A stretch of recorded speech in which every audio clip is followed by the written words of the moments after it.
Nous commençons le Competitive Innovation Lone Heroes. Je m'excuse d'avoir un jour de retard, je me remets d'une crise de Covid. J'ai tout excusé. Nephilim continue d'être très populaire. Mais il est juste de dire que cette semaine, nous avons surtout l'impression d'avoir atteint le point où le metagame s'est complètement consolidé autour des meilleurs builds.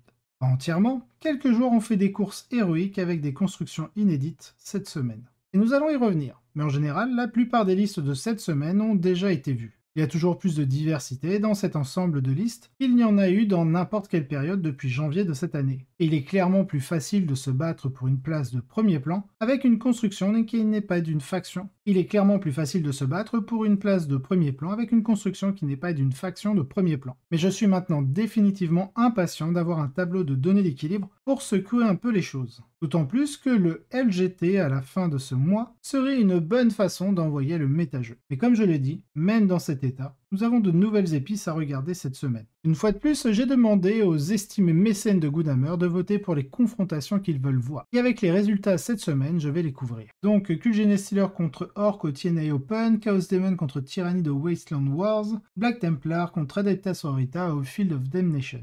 Enfin, je participerai une fois de plus au LGT Invitational dans quelques semaines. Alors si vous voulez avoir une influence sur le classement dans le bracket, allez voter ici. Donc vous avez bien sûr le lien de l'article en description, donc si vous voulez voter, allez-y. Donc passons au TNA Open, 76 joueurs, 5 rondes. Donc Orc contre Cult Gene Stealers. Sur la mission Missing Artifact, du côté Cult Gene Stealers, donc on est sur un credo custom avec la customette to Turmoil, Cold Ice Killer, Industrial Affinity et War Convoy. En QG, on a un Acolyte Icon Ward, on a un Primus en Seigneur de Guerre, on a en troupe 3 unités, 5 unités de néophytes hybrides. Donc on a une première unité de 5 sans équipement particulier, une deuxième unité de 5 avec un pistolet lance-flamme sur un acolyte hybride. Regarde si on en a d'autres, non. Dans la troisième unité, on a une unité de 20 déjà, avec l'amélioration Lane in Weight qui lui permet d'arriver à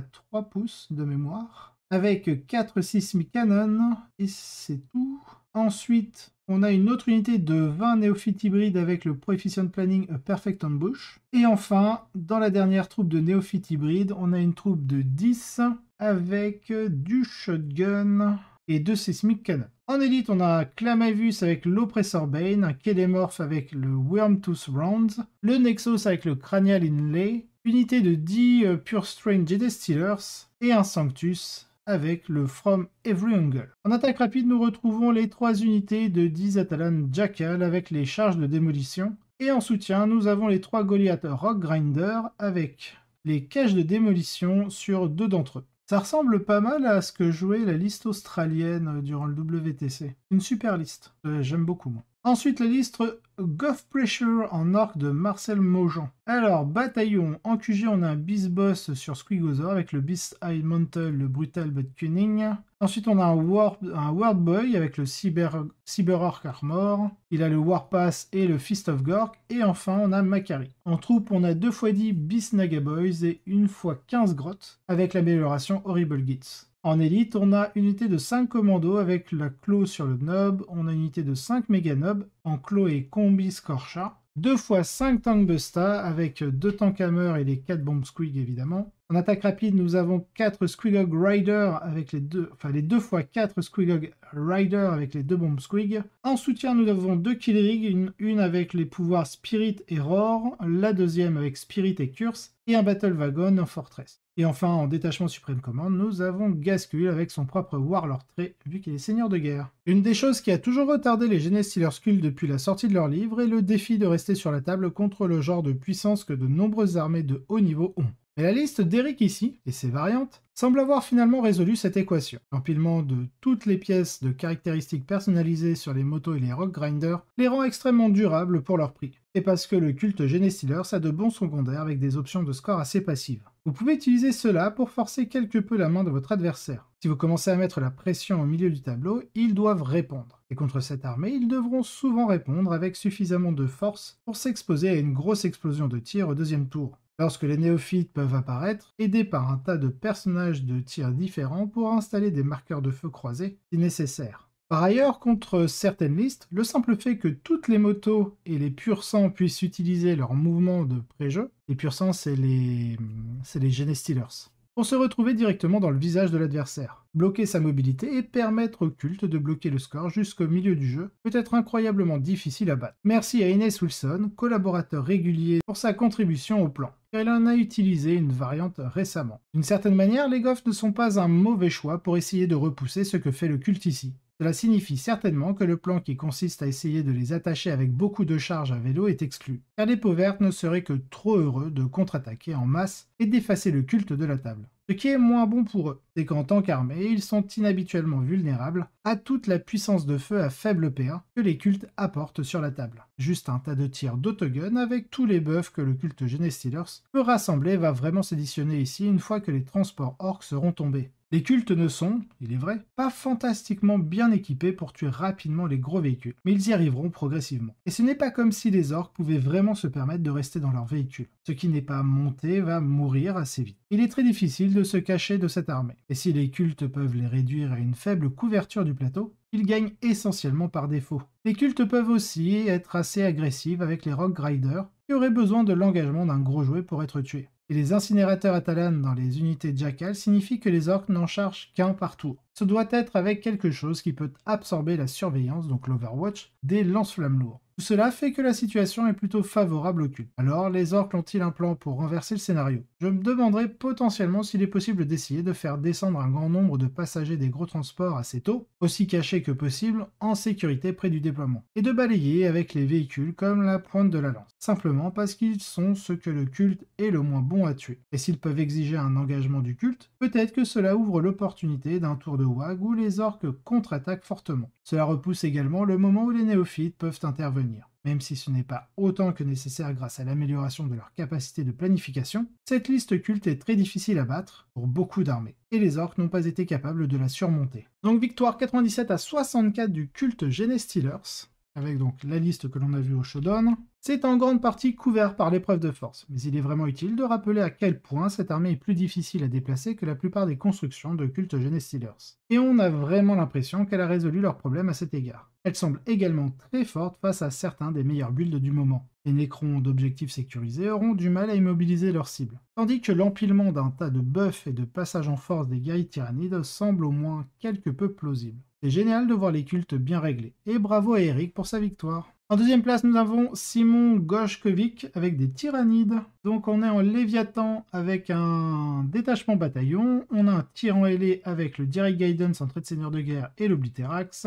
En relique, le Neurotrope avec le Synaptic Tendril, donc permet justement d'utiliser sa capacité en phase de commandement 2 fois. Un Tervigon, donc j'ai vraiment l'impression que le Tervigon est vraiment rentré dans la méta des listes tyrannides. Par contre, il est avec le trait de Super OP compte pour 5 figurines et le sac de gestation pour créer des Reaper Swarm. Unité de 30 Thermagant, unité de 5 guerriers tyrannides avec les Perdépédos, des Spitters et la glande d'adrénaline.